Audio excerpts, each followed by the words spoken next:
What's up, gamers? This is Proto, and welcome to another episode of Like or Dislike, where we look at some of the latest games to come out. I tell you about the storyline, give you an idea of the game with the mechanics, tell you what I think about it after getting some hands-on time with it, and doing a pros and cons at the end if you're thinking about picking up the game. So today, we are looking at Ghostrunner. Now, this is an exciting, challenging, and fun first-person melee combat game set in a cyberpunk, post-apocalyptic world. That's a lot to say. Now, an event called the Burst left most of the world unlivable, and a tower was created to house the remaining population of the human race. You play as a ghostrunner, a human/cybernetic person that's responsible for protecting and enforcing the law in the tower when the creator and the operator of the tower is killed by his friend Mara. Now, you try to stop her, but she deactivates you, rips your arm off, and throws you away to die. And she thinks you're dead. 25 years goes by and you're reawakened by the creator that's now in an AI form, and discover that rebels have tried repairing you to help take back the tower from Mara. So now you're climbing this tower from the bottom all the way to the top to get to her and in her control. And as you progress through the game, you start getting the idea of what's going on in this world. You get to talk to one of the rebels, you're talking to the AI, and you're starting to put bits and pieces together of what's really going on. And I really don't want to tell you no more beyond the story of that, because it gets interesting. Now, you're only armed with a sword, but you have super speed, you can deflect bullets with that sword, and you start getting your tools back as you climb the tower, getting new abilities, well, not necessarily new abilities, but getting your old abilities back. Now, you can't get hit in this game. If you do get hit, you have to restart from the last checkpoint. This feature in the game makes it really fun, but also extremely challenging, because you can miss a landing just as much as getting hit by a stray bullet, and you have to restart the checkpoint. And that can be a rage-inducing thing, as you guys are going to see from this gameplay. I'm not going to hide it from you. I failed several times. I got shot several times. I'm taking down an enemy and get shot by one I don't see, and I gotta restart the whole part. And honestly, I died more from not making my landings than getting shot. So keep that in mind. That feature alone can cause, like I said, a lot of people to rage quit or not want to get the game at all, because that's the core feature of this game. So if you don't like games like that, that is your warning. If that's the big thing that you can't deal with in the game, I hate to say it, you won't be able to enjoy this game. If you want to make somebody mad, give them this game. Now, as you progress up the tower, you'll get access to new techniques. Like I told you, you're getting your older abilities back, and you'll be able to use upgrades on your body. Now, you can switch out the upgrades in a Tetris style upgrade screen on the fly, depending on the enemy you're fighting or the area you're going against. And I really like that. You don't, because in some games you can only do the upgrade between mission levels. You could actually change it on the fly. When I was fighting a certain boss and I wanted to be more aerodynamic, I was able to switch out those abilities on the fly. Now, keep in mind, like I said, it's a Tetris style box. You only have so many spots you can fill as you upgrade, and you got to make them fit. You can't make them all fit, but you will be playing Tetris for a minute trying to get it just right. So keep that in mind. Now, enemy types will be range or melee based, using guns, swords, wide range weapons, and more. So you'll have to learn each enemy's weaknesses to defeat them.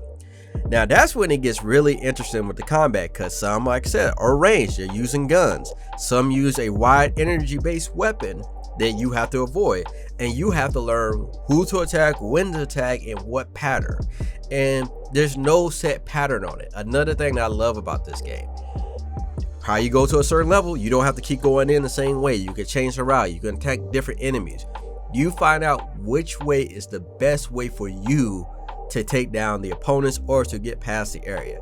And I love that creativity of that part of this game. Now, platforming, like I said, is big in this game. As you travel up, and the game shines there, allowing you to run against walls, swing, slide, and maneuver while in combat also.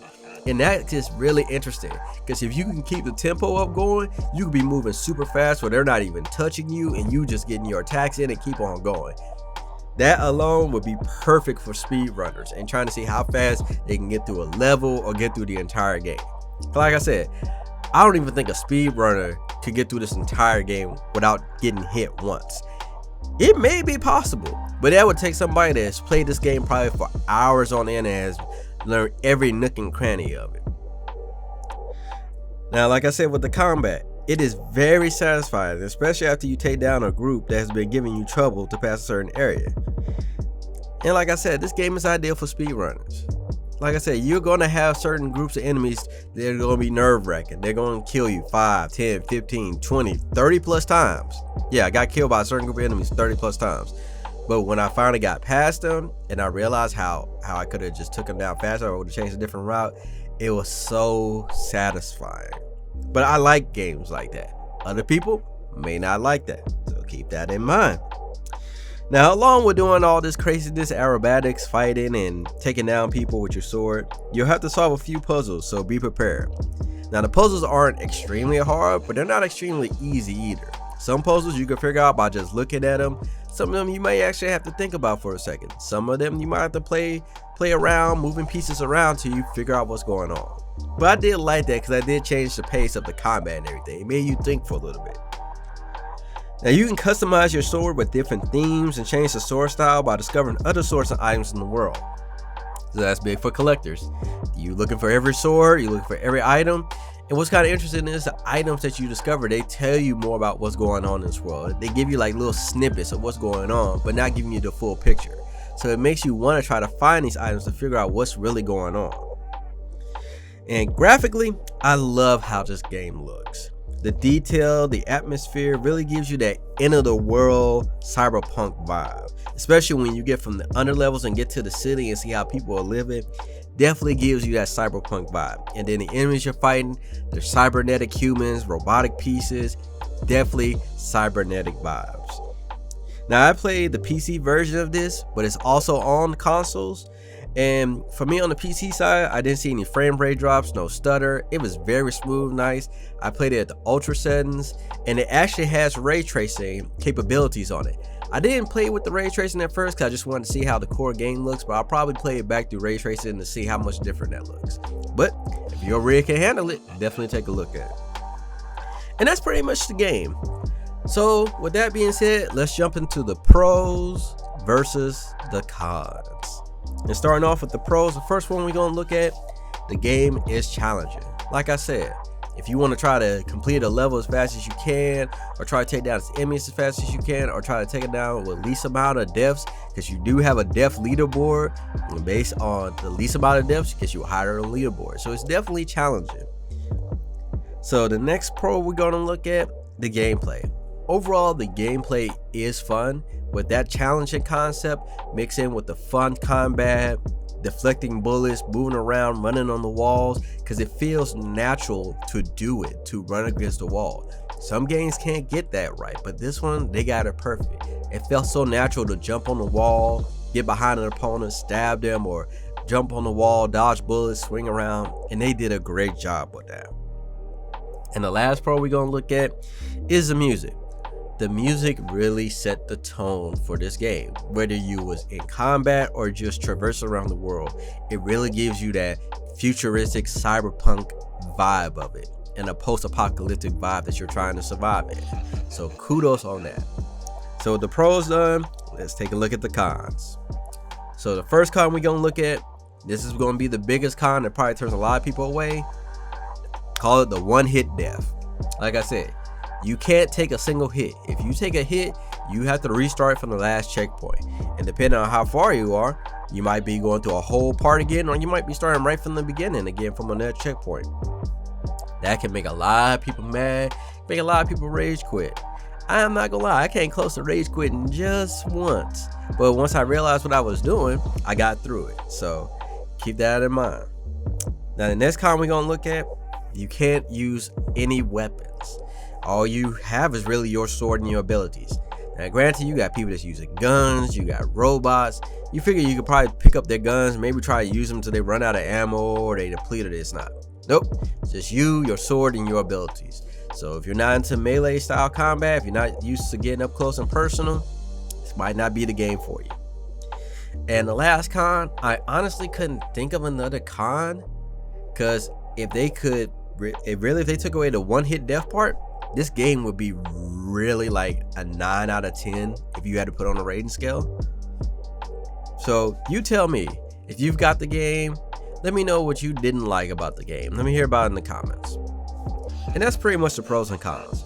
Overall, I'm definitely enjoying the game. I love the challenge of it. I love the difficulty of it. I love the gameplay. I love being able to just go my way I want to. I have to go from here to here, find your own way. And I love that. I love the movement system. I love being able to run against walls, get behind my opponents, take them down, confuse them. It's fun. Like I said, I can deal with the one hit getting killed. I like trying to sometimes go through a level real quickly without seeing what's there and just keep moving. And sometimes I like to go around, plan my moves, and then if I get hit, I know how to do it. But that's just what I think about the game. Let me know how you guys feel. If you guys enjoyed the video, definitely hit that like button. Let me know you guys enjoy videos like this. I'll work on trying to review some more games. If there's a certain game you want me to review, hit me up on Twitter with a DM. If you haven't already subscribed, make sure you hit that subscribe button. I talk about stuff going on in the gaming and tech world. I do reviews on some of the latest gaming tech that's out. I do top 10 new games coming out every month and so much more. Make sure to follow me on the social media. Like I said, you can hit me up on Twitter. You can join our Facebook page. Don't be afraid to hit me up. Like I said, I love talking about gaming. I might talk your head off. I might talk y'all so much like I don't want to respond to him for a minute. So be forewarned.